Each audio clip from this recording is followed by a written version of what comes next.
Pinakahahangad talaga natin ang kapayapaan. Umaga pa lang, talagang ito na ang nasa puso natin na sana ang kapayapaan ay makamtaan. Ito ay atin pong maranasan. Hindi lang sa buong araw, kundi hanggat maaari habang panahon nitong ating buhay din sa lupa.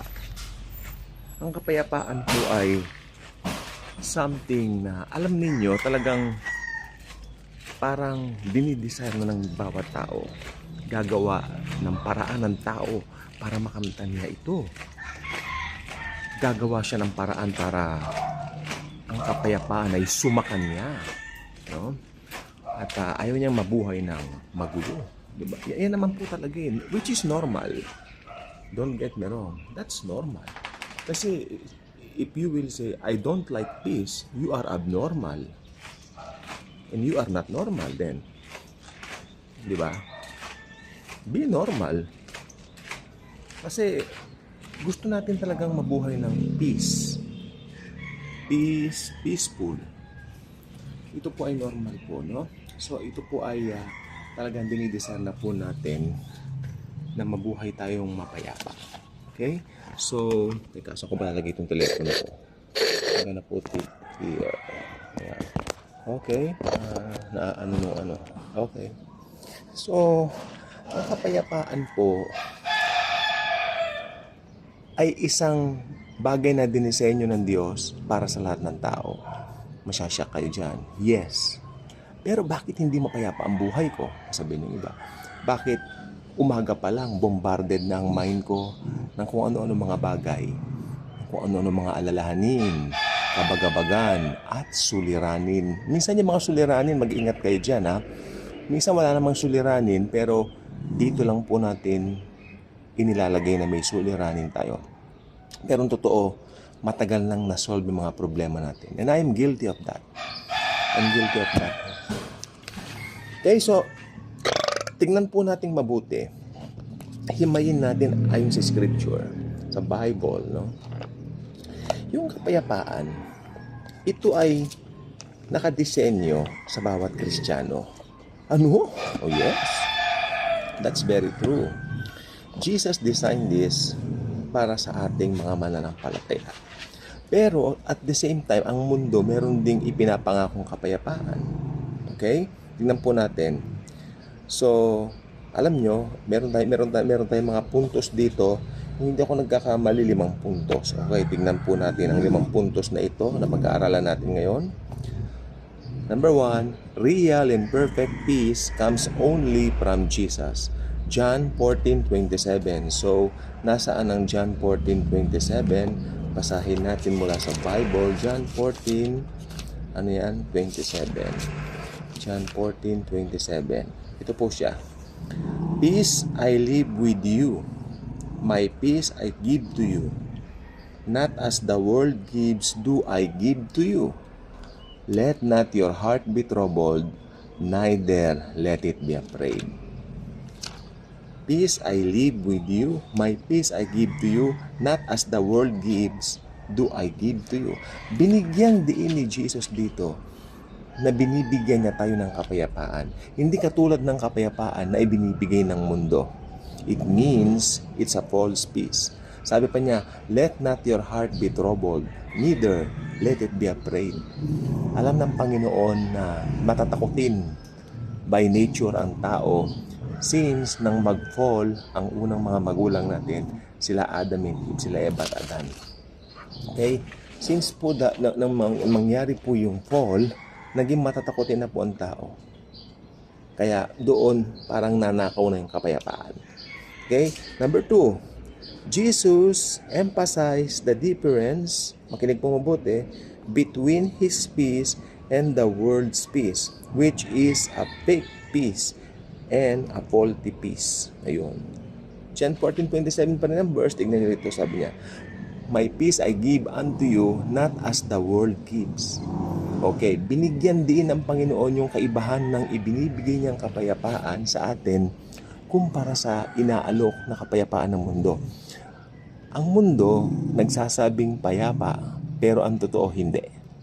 Pero tayong mga Kristiyano, kahit naiisip natin na hindi payapa, ang totoo payapa po tayo. Because of Jesus. We have Jesus. Huwag natin kakalimutan yan. Okay? Number 3, the world also, okay, promises peace and security. Ha? Totoo ba ang mundo nangangako rin ng peace and security? Well, that's the truth. Tingnan po natin. May nakalagay po dito sa, ano ito? 1 Thessalonians 5.3. Titingnan natin ang 1 Thessalonians 5.3. Okay, bear with me. 1 Thessalonians 5.3.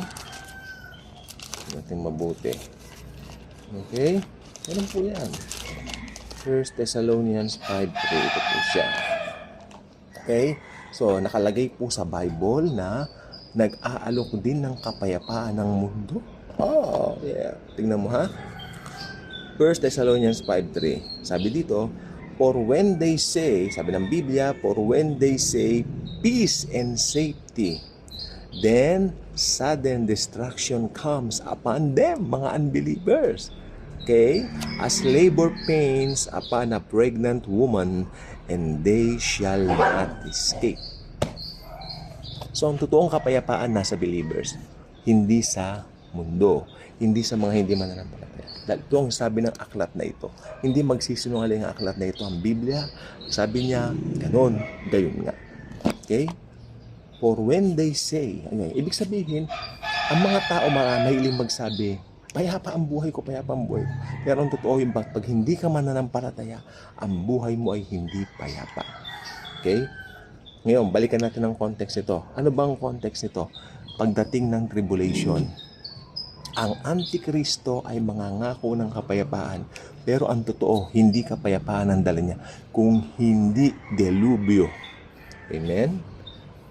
Pero sa ating mga believers, tayo may kapayapaan. Bakit tayo may kapayapaan? Ito bonus verse ko na lang na ibibigay sa inyo to. 1 Thessalonians chapter 5 verse 9. Bakit tayo may kapayapaan? Dahil sabi ng Biblia, for God did not appoint us to wrath, but to obtain salvation through our Lord Jesus Christ. Again, bonus ko po ito sa inyo, itong 1 Thessalonians 5:9. For God did not appoint us to wrath, but to obtain salvation through our Lord Jesus Christ. Yan, totoong kapayapaan. Yung hindi ka nahahatulan sa impyerno. Okay? Yung hindi ka nahahatulan sa impyerno. Yung context po nito, pagdating kasi ng Antikristo, first 3.5 years, siya po ay mangangako ng kapayapaan. Pero after 3.5 years, biglang magbabago ang kanyang anyong demonyo at sasabihin niya, I am God.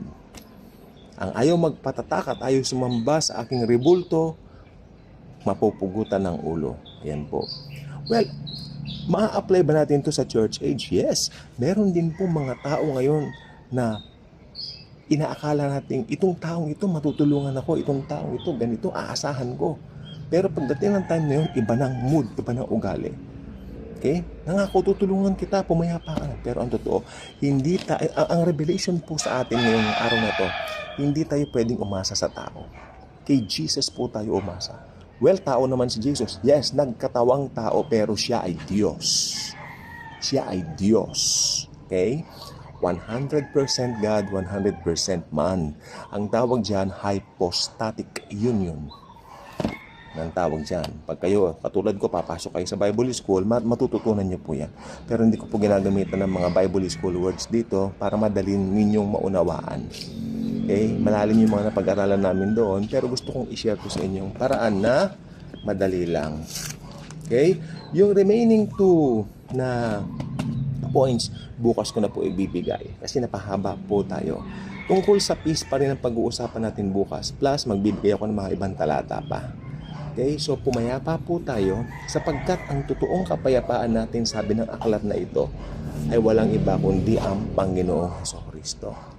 Only Jesus can give us real peace.